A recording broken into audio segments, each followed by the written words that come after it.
Baik Mbak, Assalamualaikum warahmatullahi wabarakatuh. Perkenalkan, kami dari Universitas Teknologi Yogyakarta. Di sini kami diminta untuk mewawancarai perusahaan.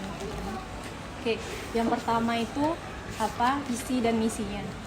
Oh, visi dan misinya kan. Sebenarnya kita tuh bergerak di bidang retail. Bidang retail kita usahanya itu bagian shoes and bag. Kita punya 3 brand sih kak, dengan konsep yang beda-beda. 3 brand itu. Yang satu ada Ghost, itu konsepnya anak muda, style yang. Kalau yang Bilaju itu fleksibel, bisa anak muda, bisa ibu-ibu. Terus Kak Rotel itu biasanya lebih ke high class. Ya. Biasanya lebih ke konsep-konsepnya glamour. Kita tujuan seperti itu. Tujuannya itu kita merangkul banyak segmen dengan konsep yang beda-beda gitu. Kita kan punya tipe-tipenya per brand itu kan punya ciri khas masing-masing. Ya, betul. Ya. Oke, selanjutnya data profil. Oke, data profil perusahaannya Mbak. Kok nama PT kita itu PT Karya Mitra Budi Sentosa. Pemiliknya itu Bapak Ali. Dia nggak stay di sini sih, punya banyak staff. Kita kantornya itu di Surabaya. Udah. Terus struktur organisasinya. Di sini tuh kalau satu toko itu ada kepala toko, supervisor, sama SPG. Dalam satu toko itu ada lagi kepala area, misalnya itu pegang semua area di Jogja, semua cabang hotel Gus Bilaju. Jumlah karyawan tetap dan tidak tetapnya sekitaran berapa ya Mbak? Kalau tetapnya itu cuma dikit. Jogja itu cuma 2. Kalau tidak tetapnya Mbak? Tetapnya sekitar 18. Terus kepemilikan perusahaan ini siapa ya Mbak kira-kira? Apa namanya? Namanya Bapak Ali. Bapak Ali Tanuwijaya. Wijaya. Terus biasanya produk yang dihasilkan setiap bulan atau setiap tahun tuh minimal berapa ya Mbak? Minimalnya sekitar sebenarnya kalau enggak, soalnya itu udah bagian dari merchandise biasanya atau masalah itu. Kalau kita di sini itu biasanya cuma bagian operasional, jadi kita cuma salesnya, ngejual gitu. Mungkin aku tahunya cuma stok yang di toko-toko aja. Kalau mereka produksinya berapa, itu saya nggak tahu. Terus segmen konsumennya siapa ya Mbak kira-kira? Menengah ke bawah. Kak Roteli menengah ke atas. Kalau Bilaju sama Ghost menengah ke bawah. Terus pesaingnya kira-kira siapa ya Mbak? Masing-masing brand beda-beda. Kalau Ghost pesaingnya itu biasanya kan harganya kan murah-murah ya Ghost ya. Mulai dari yang paling tinggi aja dari Roteli. Biasanya kita pesaingnya itu Charles & Keith, Staccato, Base, kayak gitu. Kalau Ghost sama Bilaju banyak lah yang harga-harga segitu kan banyak ya. Mbak. Terus ini ya Mbak, ditanya tentang OLC. Tentang OLC. Yang pertama itu umur produknya. Itu berdirinya kapan Mbak? Oh, tokonya? Tokonya. Tokonya kita itu sekitar rata-rata tahun 1997. 97 pertama kali itu. Dalamnya Mbak? Dalam. Terus tantangan yang dihadapin perusahaan itu apa ya Mbak? Biasanya kita kompetitor. Kan makin banyak sekarang kan. Kompetitor kita masih banyak, produksi pesaing kita makin banyak, brand-brandnya kan. Kalau kita biasanya tetap berusaha, kalau produk kita ya kita biasanya modelnya kita harus mengikuti tren kan, biar nggak kalah sama pesaing lain. Terus siklus labanya itu biasanya naik atau turun? Tiap tahun ya? Ya tiap tahunnya. Kalau COVID kemarin kan yang turun ya, tapi tiap tahun itu nggak naik drastis sih, naiknya cuma dikit, nggak sampai berapa persen, 50% enggak. Tapi tetap stabil lah. Berarti pas COVID kemarin tuh turun ya Mbak? Turun sekali. Sekitaran berapa persen Mbak? 50-an dari itu. 50. Lumayan banyak ya. Nah, ini ya dampaknya 3 tahun itu kita. Tapi efeknya sampai sekarang tuh masih. Ya, kita masih merangkak lagi nih. Terus strategi pemasarannya, kedewasaan terhadap selera konsumen itu apa ya Mbak contohnya? Strategi pemasarannya. Banyak kita lebih itu sih, kita update barang-barang produksi yang sekarang lagi tren, kita harus keluarin cepet-cepet biasanya. harus cepat produksinya. Terus itu melalui media apa ya Mbak? Apa produk pemasarannya? Kita ada sosial media, e-commerce juga ada. Kalau di toko itu kita masing-masing toko kita punya sosmed, itu diwajibkan. Nah, itu strategi itu gara-gara karena kita fit kemarin, iya kan. Salah satu caranya kita cuma itu kan online. Di pusat pun juga ada e-commerce semua, Shopee, Tokopedia, Blibli, TikTok semua ada. Sekarang gara-gara COVID itu mereka lebih merambah cabangnya ke situ. Online. Terus bagaimana cara perusahaan bisa mencapai target penjualan? Produksi sebenarnya dari produknya, support barangnya, habis itu kebanyakan sekarang efek COVID jadi mereka lebih banyak cari diskon, ya kan?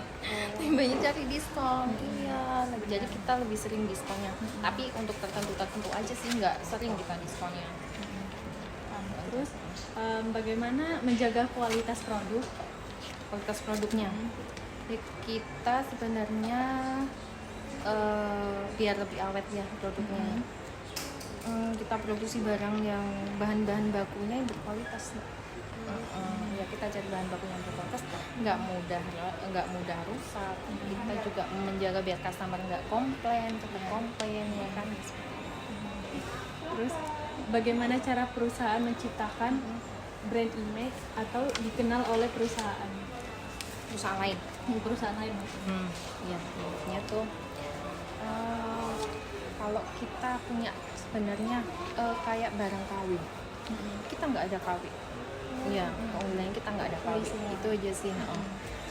Kalau orang kadang mengira ini KW ya, berarti kamu belum tahu produk kita, gitu kan? Berarti kamu belum pernah beli produk kita. Kemudian Hotel Ghost Village itu kita nggak ada kawin. ini tadi udah. Mungkin aku mau nambah pertanyaan. Boleh. Ya? Apa Mbak? Untuk ini perusahaannya udah go public belum ya Mbak ya? Udah go public. Udah. Terus kira-kira kayak berarti punya pemegang saham gitu ya berarti? Ada, tapi aku kurang tahu kalau itu lebih masalah internal ke perusahaan biasanya. Kalau saya lebih ke operasional, biasanya ke operasional saya lebih tahu. Terus untuk kayak kira-kira pemasoknya itu dari mana ya Mbak? Atau kayak produksi pabrik sendiri gitu?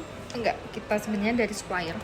Supplier. Tinggal kita biasanya supplier, kita beli dari supplier model-model apa nih yang lagi in di pasaran kan. Habis itu kita kasih brand-brand kita. Punya mitra nggak Mbak? Nggak ada. Nggak ada ya? Terus untuk apa namanya, kalau pesaing tadi ya yang ada pesaing yang brand ini, Kak Roteli itu biasanya Staccato, Everbest, Haspapis kayak gitu sih. Terus kalau misalnya strategi, kira-kira ada strategi penjualan nggak Mbak? Kayak strategi pemasaran gitu misalnya. Pemasaran kita kencengin di sosmed. Oh di sosmed. Berarti pakai sosmed. Instagram. Iya. Solusinya gitu. Soalnya kadang sekarang kan maraknya online kan banyak ya. Kita juga nggak mau kalah dong. Ya.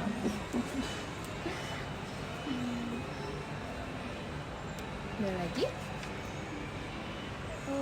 Terus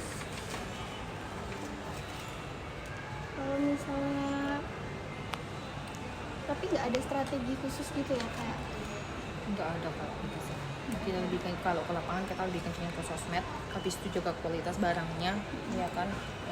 Yang penting iya sih itu kualitas barang sama kita salesnya sosmed itu.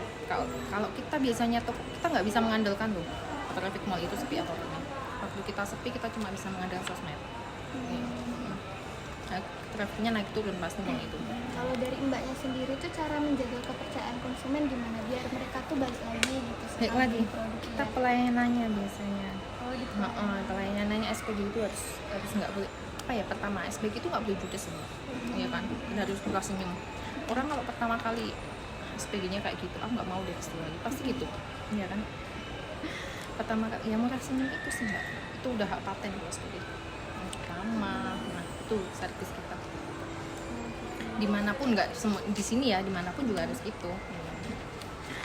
Terus kalau untuk karyawannya sendiri ada kayak apa ya, biar supaya menjaga supaya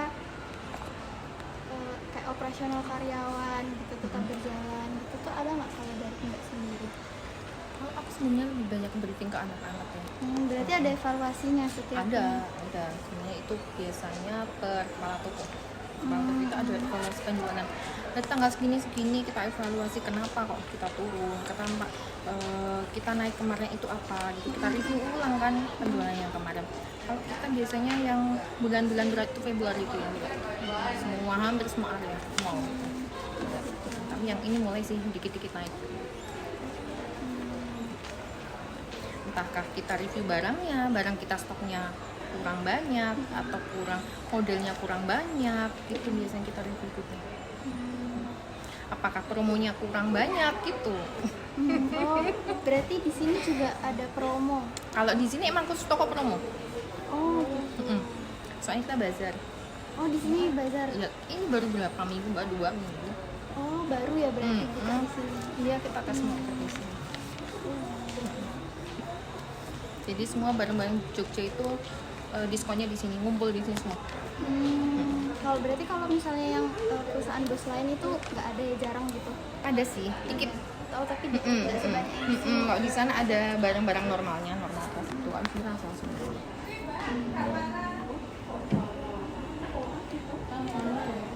Tanyain lagi.